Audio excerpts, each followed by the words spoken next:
so on a recent video on the channel, I talked about the club face, and I talked about a significant difference between two golfers that both played in sort of adverse, quite windy conditions.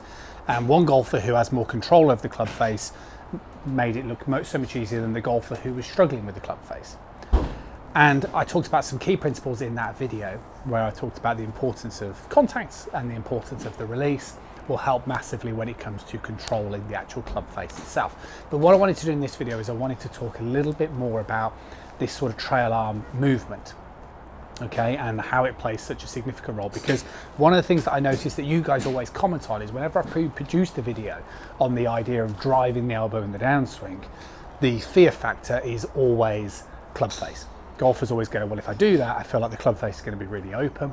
So what I wanted to do is produce a video as to how to drive the elbow and square the club face. I just thought that would be a sensible idea. So the first thing that I would say that's really important to understand is rotation.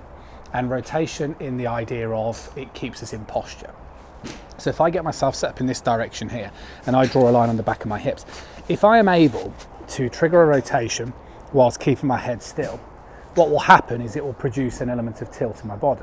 And if I can do the downswing where I keep my head still and do it again, it equally produces that tilt. Okay. Now, if I'm somebody who has a tendency to move my head, then what will happen is I'll have more of a tendency to stand up, and then in the downswing, I'll have more of a tendency to throw my shoulder over. And then again, from the face-on perspective, the correct movement looks like this, very good, and then like this, very good. So when we keep our head still and we can trigger a rotation, it produces a tilt. And the reason why the tilt is so important is because, well, if I obviously am sort of standing up in my golf swing, then your club face is always going to be all over the place. So that's the first thing that you need to do. Now, once you can kind of work on the idea of, okay, I know I need to keep my head still, the second thing that we need to do is we need to be aware of what width means. Okay, now width would basically mean the distance that your hands and arms are from your body. One of my favorite exercises that I do with a lot of students is to just practice this. So if you bring your lead arm out in front of you and then bring your fingertips, they're pretty much opposite your trail foot, right, like so. And let's just say that's as close as I want you to allow your lead arm to get to your chest in the backswing.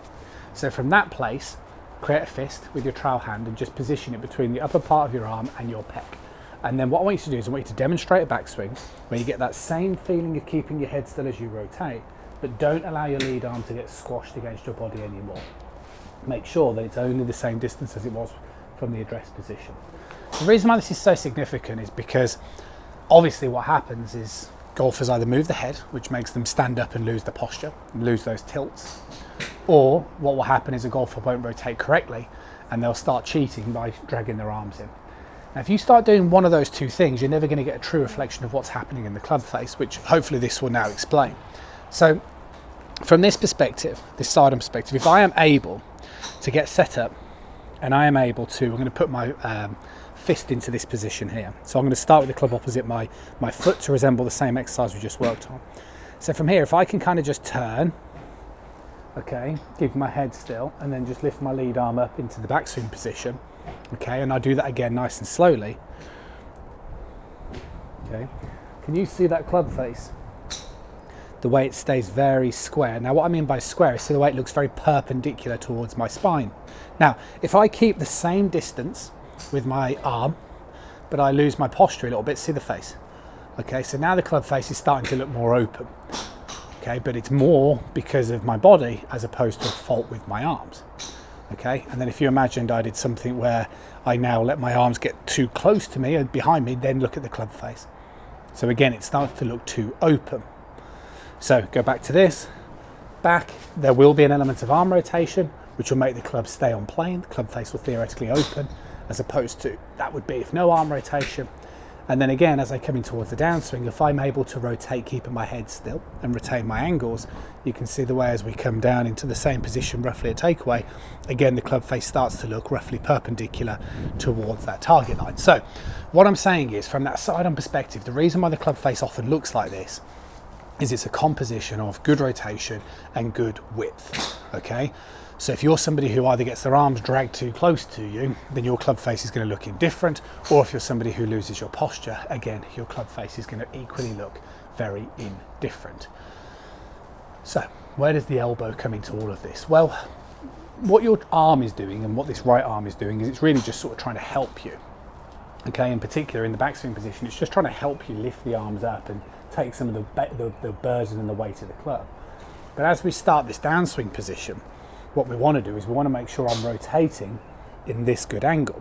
Okay, now if you do this, okay, and this is what happens with all golfers have a tendency to stand up and then drive the elbow. We'll go, yeah, but if I do that, look at the club face, it's wide open, I'm going to shank it or slice it. Yeah, but you're supposed to be here. Do you see? And now if you don't do the elbow, you're going to have too much steepness this way. So that's why this arm needs to move to the side of the body. So the reason, again, that I wanted to create this video is because that is 100%. This arm and this elbow in the downswing, to keep it simple, the upper arm and the elbow needs to move down to the side of the body. It has to. It helps you keep the club on plane. It helps you get the hands forward at the point of impact. It's a necessity. We see it with all pros to a differing amount. The point of this lesson more so was like, why are you struggling doing that? And why do you feel if you do that, you open the club face? And what I'm trying to say is it's not because of the elbow and it's not because of the arm. The reason why you're struggling with the club face is fundamentally because you're either struggling with a lack of width or you are struggling very much with the rotation while staying in posture. So when I work with online students and when I work with people that come through that door for golf lessons, what I'll always be doing is very much that. First of all, spend time getting accustomed to the idea of rotating while staying in posture.